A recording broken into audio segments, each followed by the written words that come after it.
Welcome to Manalogics. Today we are going to discuss about Article 356, Article 356 యొక్క దుర్వినియోగం గురించి మాట్లాడుతున్నాం. వాస్తవానికి ఆర్టికల్ 356 అనేది ఏదైనా ఒక రాష్ట్రంలో రాష్ట్రపతి పాలనని తెలియజేస్తుంది. ఆ రాష్ట్రంలో రకరకాల కారణాల వల్ల రాష్ట్రపతి పాలన విధించవచ్చు అనే విషయం తెలియజేస్తుంది. దీని గురించి ఇంతకుముందు ఒక వీడియో చేసాం మనం. అది ఫాలో అవ్వండి. అయితే సాధారణంగా ఆర్టికల్ 356ని బేస్ చేసుకొని మాట్లాడుకున్నప్పుడు కేంద్ర ప్రభుత్వాలు ఏం చేసినాయంటే రాష్ట్ర ప్రభుత్వాల యొక్క అధికారాన్ని విస్తృతపరచడానికి, ఎలాబరేట్ చేయడానికి, దేశం యొక్క సమగ్రతను, ఐక్యతను కాపాడడానికి మనకి ఈ ఆర్టికల్ 356ని ఉపయోగించుకోవాలని చెప్పి భారత రాజ్యాంగంలో చెప్పడం జరిగింది. అంటే ఇంటిగ్రిటీ ఆఫ్ ద నేషన్.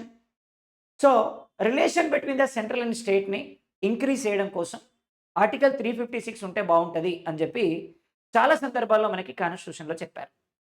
కానీ చాలా ప్రభుత్వాలు ఏం చేసినాయంటే రాష్ట్రాలలో వాళ్ళ ప్రభుత్వం లేనప్పుడు ఆ రాష్ట్ర ప్రభుత్వాల యొక్క పరిపాలనని రద్దు చేయడానికి కూడా ఆర్టికల్ 356ని ఉపయోగించాయి. ఎన్నో సందర్భాల్లో ఒక ప్రభుత్వం కేంద్రంలో ఉంటే రాష్ట్రంలో వేరే ప్రభుత్వం ఉంటే ఆ ప్రభుత్వాన్ని రద్దు చేయడానికి ఆర్టికల్ 356ని ఉపయోగించిన సందర్భాలు ఉన్నాయి. అందుకని ఆర్టికల్ 356 అనేది ఏ విధంగా దుర్వినియోగం చేయబడుతుంది, దీని మీద న్యాయస్థానాల యొక్క పాత్ర ఏంటి అనేటువంటి విషయం గురించే మనం ఈరోజు ఈ వీడియోలో మాట్లాడుకోబోతున్నాం. దీన్ని బేస్ చేసుకొని భారతదేశంలో మొట్టమొదటిసారిగా ఎమర్జెన్సీని ఇంపోజ్ చేసినటువంటి రాష్ట్రం ఏది అంటే పంజాబ్ స్టేట్ అండి. పంజాబ్ స్టేట్లో 1951లో ఎమర్జెన్సీ విధించారు. 1950 జనవరి 26న రాజ్యాంగం అమల్లోకి వస్తే 51లో ఎమర్జెన్సీ వచ్చింది పంజాబ్ స్టేట్లో.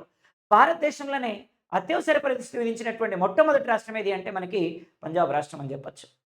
మరి 1966 నుంచి 1977 మధ్యకాలంలో 66 నుంచి 77 మధ్యకాలంలో 66లో ఇందిరాగాంధీ ప్రధానమంత్రి అయ్యారు. 77 వరకు ఆమె ప్రధానమంత్రిగా ఉన్నారు.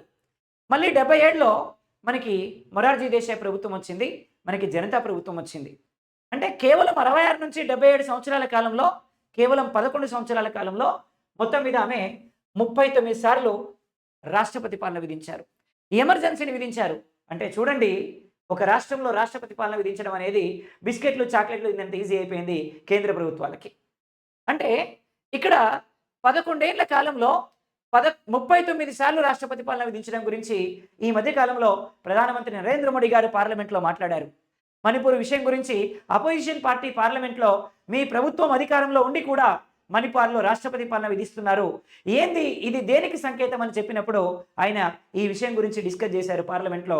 రాష్ట్రపతి పాలన గురించి ప్రధానమంత్రి నరేంద్ర మోడీ గారు అపోజిషన్ పార్టీకి సమాధానం చెప్తూ, అందుకనే వార్తల్లో ఉన్నటువంటి విషయం కేవలం 66 నుంచి 77 మధ్య కాలంలో 11 సంవత్సరాల కాలంలో ఇందిరాగాంధీ గారు 39 సార్లు రాష్ట్రపతి పాలన విధించారు అని చెప్పి ఆయన పార్లమెంట్ సాక్షిగా చెప్పడం జరిగింది.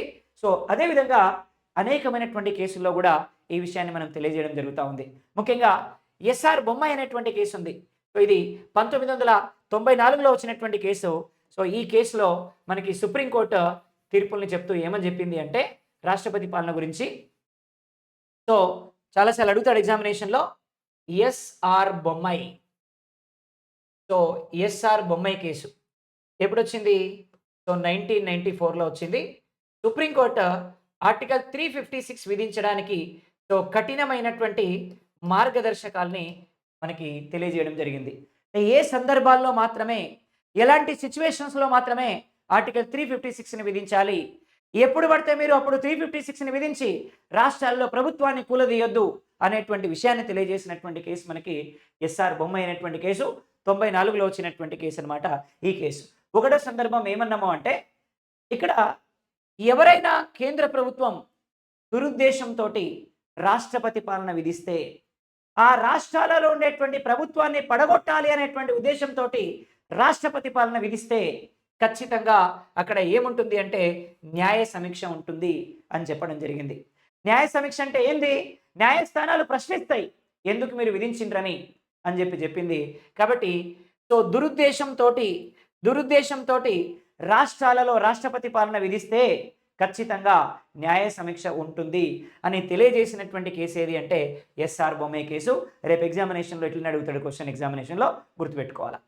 ఇంకో పాయింట్ ఏమన్నాడంటే ఆర్టికల్ 356 విధించడాన్ని కేంద్ర ప్రభుత్వం సమర్థించాలి. అంటే ఎందుకు విధిస్తున్నారు మీరు ఆర్టికల్ 356ని? ఆ రాష్ట్రంలో జరిగినటువంటి ప్రాబ్లం ఏంటి?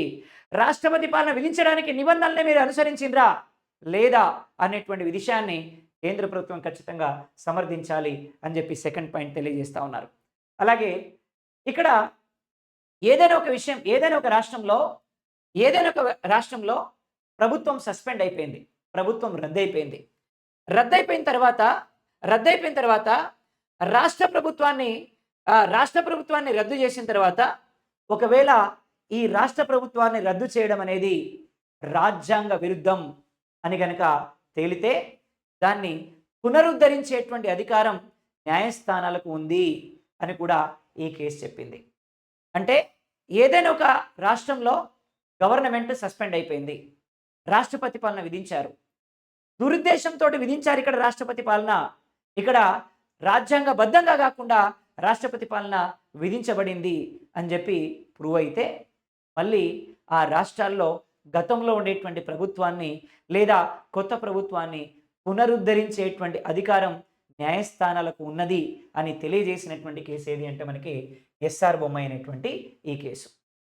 అలాగే ఇంకొక మాట ఏమంటున్నారంటే ఆర్టికల్ 356 ప్రకారం రాష్ట్రపతి పాలన విధించినప్పుడు ఒకవేళ పార్లమెంటు ఆమోదం పొందే వరకు, పార్లమెంట్ ఆమోదం అంటే లోక్సభ రాజ్యసభలో ఖచ్చితంగా సాధారణ మెజారిటీ ఉండాలి ఆర్టికల్ 356కి.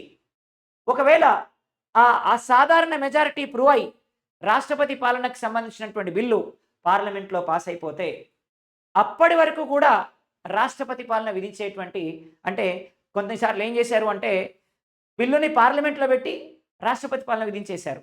గతంలో అనుభవాలు ఉన్నాయి ప్రభుత్వాలకి. ఇప్పుడు అట్లా కాదు. ఈ కేసు ప్రకారం ఏమంటున్నామంటే పార్లమెంట్లో బిల్లు పెట్టాలి, పార్లమెంట్లో సాధారణ మెజారిటీ తోటి ఖచ్చితంగా ఆ బిల్లుని ఆమోదింపజేయాలి, ఆమోదించిన తర్వాత మాత్రమే రాష్ట్రపతి పాలన విధించాలి, ఈ లోపల రాష్ట్రపతి పాలన విధించడానికి వీల్లేదు అని తెలియజేస్తున్నటువంటి కేసు మనకి ఎస్ఆర్ బొమ్మాయి అనేటువంటి కేసు.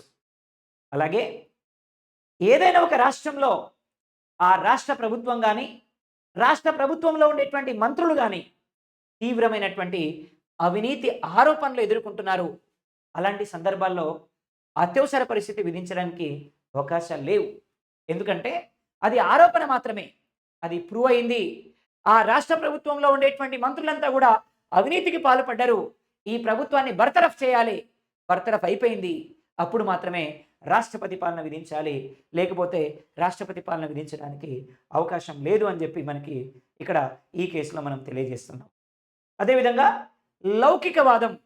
లౌకికవాదం అంటే కేంద్రానికి రాష్ట్రానికి సంబంధించినటువంటి సంబంధాలు. సో లౌకిక సంబంధం అనేది ప్రాథమిక లక్షణం భారత రాజ్యాంగానికి సంబంధించి. మరి ఈ లౌకిక సంబంధానికి సంబంధించినటువంటి భద్రత లోపించినట్లయితే రాష్ట్ర ప్రభుత్వం తీసుకునేటువంటి చర్య ఏదైనా ఆర్టికల్ 356 ఉపయోగించడానికి కారణం కాదు అని కూడా ఈ కేసులో తెలియజేయడం జరుగుతూ ఉంది. అదేవిధంగా అధికార పార్టీలో ఉండేటువంటి అంతర్గత సమస్యలని సాల్వ్ చేయడానికి కొన్నిసార్లు ఏం జరిగింది రాష్ట్రాల్లో అంటే ఏదైనా ఒక రాష్ట్ర ప్రభుత్వంలో ఒక పార్టీ అధికారంలో ఉంది, అక్కడ కొన్ని సమస్యలు వచ్చినాయి, వాళ్ళకు సంబంధించినటువంటి ప్రభుత్వం కేంద్రంలో ఉంది, ఇక్కడున్న సమస్యల్ని సాల్వ్ చేయడానికి కూడా రాష్ట్రపతి పాలన విధించిన సందర్భాలు ఉన్నాయి. ఇలాంటి సందర్భాల్లో అంటే రాష్ట్రానికి సంబంధించినటువంటి అంతర్గత విషయాలని సాల్వ్ చేయడానికి రాష్ట్రపతి పాలన విధించడానికి వీల్లేదు అని ఈ కేసులో చెప్పడం జరుగుతూ ఉంది. అదేవిధంగా రాష్ట్ర మంత్రిత్వ శాఖ రాజీనామా చేసినప్పుడు ఒకవేళ మెజారిటీ కోల్పోయినప్పుడు కొత్తగా ఇంకేమైనా ప్రభుత్వాన్ని ఏర్పాటు చేస్తుందా, లేదు ఆల్టర్నేట్ ఏమైనా ఉందా అంటే ఫర్ ఎగ్జాంపుల్ ఏదైనా ఒక రాష్ట్రంలో ఒక రాష్ట్ర ముఖ్యమంత్రి రాజీనామా చేసిండ్రు, రాజీనామా చేయంగానే రాష్ట్రపతి పాలన విధించాల్సిన అవసరం లేదు, ఇంకొక అవకాశం ఇవ్వాలి. ఇంకెవరైనా వ్యక్తి ప్రభుత్వాన్ని నిలబెట్టేటువంటి సామర్థ్యం ఉన్నదా, ఆయన నిలబెట్టగలుగుతాడా, ఆయన ముఖ్యమంత్రిగా ముందుకు రాగలుగుతాడా, దానికి వాళ్ళ అధిష్టానం ఒప్పుకుంటుందా? అవకాశం ఇయ్యాలి. అంతేగాని ముఖ్యమంత్రి రాజీనామా చేయంగానే రాష్ట్రపతి పాలన విధించొద్దు. ఇలాంటి సందర్భాలు గతంలో ఉన్నాయి. అందుకనే ఎస్ఆర్ బొమ్మాయి ఏమంటుందంటే, రాష్ట్రపతి మంత్రిత్వ శాఖ గాని, ముఖ్యమంత్రి గాని రాజీనామా చేసినప్పుడు సో, అక్కడ కొత్త ప్రభుత్వం ఏర్పడే వరకి అవకాశం ఇయ్యాలి. ఒకవేళ అలాంటి సందర్భం గనక లేకపోతే అప్పుడు మాత్రమే రాష్ట్రపతి పాలన విధించాలి అని చెప్పి తెలియజేయడం జరుగుతూ ఉంది. ఈ కేసులో ఎస్ఆర్ బొమ్మాయి కేసులో ఎస్ఆర్ బొమ్మాయికి సంబంధించి ఇక్కడ చాలా విషయాల్ని తెలియజేశారు. ఈ ఆర్టికల్ 356 యొక్క దుర్వినియోగాన్ని బేస్ చేసుకొని చాలాసార్లు ఎగ్జామినేషన్‌లో క్వెషన్ అడుగుతారు. చాలా ఇంపార్టెంట్. అలాగే ఇంకా ఏమంటున్నామంటే సర్కారియా కమిషన్ 1983 సర్కారియా కమిషన్ అనేది కేంద్రానికి, రాష్ట్రానికి మధ్య ఉండేటువంటి సంబంధాల మీద వేసినటువంటి కమిషన్. సర్కారియా కమిషన్ అంటున్నాం. సో, ఈ సర్కారియా కమిషన్ ఏమంటుందంటే, కేవలం చివరి ప్రయత్నంగా మాత్రమే రాష్ట్రపతి పాలన విధించాలి. ఆల్టర్‌నేట్ ఆప్షన్ లేదు. రాష్ట్రపతి పాలన మాత్రమే శరణ్యం. ఆ రాష్ట్రాలలో లా అండ్ ఆర్డర్ దెబ్బతిన్నది. రాష్ట్రం పునరుద్ధరించే స్థితిలో లేదు. ఆ రాష్ట్రంలో ప్రభుత్వం రద్దయిపోయింది. కొత్త ప్రభుత్వం ఏర్పాటు చేసే అవకాశం లేదు. ఆ రాష్ట్రంలో ఆ రాష్ట్రంలో అంటువ్యాధులు ప్రబలంగా విస్తరించినాయి. కంట్రోల్ చేసే పరిస్థితి రాష్ట్రానికి లేదు. ఆ రాష్ట్రంలో అవిశ్వాసాన్ని కోల్పోయింది ప్రభుత్వం. కొత్త ప్రభుత్వాన్ని ఏర్పాటు చేసుకునేటువంటి అవకాశం లేదు. ఇలాంటి సందర్భంలో మాత్రమే రాష్ట్రపతి పాలన విధించాలి. అంటే చివరగా చివరగా దింపుడు గలం ఆశ అంటాం మనం. అది కూడా పోయిన తర్వాత మాత్రమే రాష్ట్రపతి పాలన విధించాలి గానీ, ముందే తొందరపడి రాష్ట్రపతి పాలన విధించడానికి వీల్లేదు అని చెప్పి సర్కారియా కమిషన్ ఆర్టికల్ 356 యొక్క దుర్వినియోగం గురించి ఈ స్టేట్మెంట్‌ని ఇవ్వడం జరిగింది. అదేవిధంగా రాష్ట్రాన్ని సాధారణంగా నడపలేనటువంటి పరిస్థితుల్లో మాత్రమే రాష్ట్రపతి పాలన విధించాలి అని చెప్పి చెప్పింది. ఇంకా ఏమన్నారంటే, పార్లమెంట్ యొక్క ఆమోదం తర్వాత మాత్రమే రాష్ట్రపతి పాలన విధించాలని కూడా వీళ్ళు చెప్పారు. సర్కారియా కమిషన్ చెప్పింది. అలాగే ఎస్ఆర్ బొమ్మాయి కేసులో కూడా పార్లమెంట్ ఆమోదం తర్వాత మాత్రమే రాష్ట్రపతి పాలన విధించాలి అని చెప్పి చెప్పడం జరిగింది. అదేవిధంగా పూంచీ కమిషన్. పూంచీ కమిషన్ ఏం తెలియజేస్తుంది అంటే, ఒక నిర్దిష్ట సమస్యాత్మక ప్రాంతాన్ని మాత్రమే అధికార పరిధిలోకి తీసుకొని రావడానికి ప్రయత్నించాలి. అది కూడా 3 నెలలకు మించకుండా కొంతకాలం పాటు ఈ రాష్ట్రపతి పాలన విధించాలి అని చెప్పి సిఫారసు చేయడం జరిగింది. సింపుల్‌గా చెప్పాలంటే, ఇవాళ మణిపూర్ అనేటువంటి రాష్ట్రం ఉంది. ఈ మణిపూర్ రాష్ట్రంలో మనకి 2 తెగల మధ్య జరిగినటువంటి పోరాటం అక్కడ ఉద్రిక్తతలకి దారితీసింది. ఆ ప్రాంతం ఏదైతే ఉందో ఆ ప్రాంతాన్ని దృష్టిలో పెట్టుకొని ఆ రాష్ట్రంలో ప్రభుత్వాన్ని నడపలేము అని చెప్పి ముఖ్యమంత్రి రాజీనామా చేశారు. అలాంటి సందర్భంలో మాత్రమే రాష్ట్రపతి పాలన విధించాలి. అది కూడా మాక్సిమం ఎంతకాలం విధించాలి అంటే 3 నెలలకు మించకుండా విధించాలి అని చెప్పి మనకి పూంచీ కమిషన్ తెలియజేసింది. ఎగ్జామ్‌లో క్వెషన్ ఏమంటాడు అంటే, ఆర్టికల్ 356ని బేస్ చేసుకొని రాష్ట్రపతి పాలన 3 నెలలకు మించి విధించరాదు అని చెప్పి సిఫారసు చేసినటువంటి కమిటీ ఏది అంటాడు. పూంచీ కమిషన్ మనకి తెలియజేయడం జరిగింది. ఇది ఓవరాల్‌గా మనకి ఏ సందర్భాల్లో రాష్ట్రపతి పాలన విధించొచ్చు, ఆర్టికల్ 356 యొక్క దుర్వినియోగం ఏం జరిగింది, ఆ దుర్వినియోగం మీద వచ్చినటువంటి కేసులేంటి, దుర్వినియోగం మీద చేసినటువంటి సిఫారసులేంటి ఇవనేవి ఎగ్జామినేషన్‌లో చాలా సందర్భాల్లో అడుగుతాడు. Thank you very much. Please follow, share and subscribe.